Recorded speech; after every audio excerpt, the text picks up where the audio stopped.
रख रख त्या रानातून थोडं पुढं जाऊ गड्या, पाऊल थकलं नाही गड्या, पाऊल थकलं नाही. सुकलेल्या भाकरीला पानसंग खाऊ गड्या, पाऊल थकलं नाही गड्या, पाऊल थकलं नाही.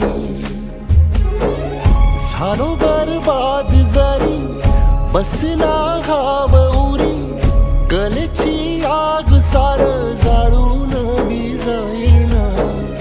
अडला घास असा काळा वनवास असा, पण ह्यो ध्यास अजून बी माग राहीना. फिरला त्यो वासा घर, फिरलं नाही गड्या, पाऊल थकलं नाही गड्या, पाऊल थकलं नाही. रख रख त्या रानातून थोडं पुढं जाऊ गड्या, पाऊल थकलं नाही.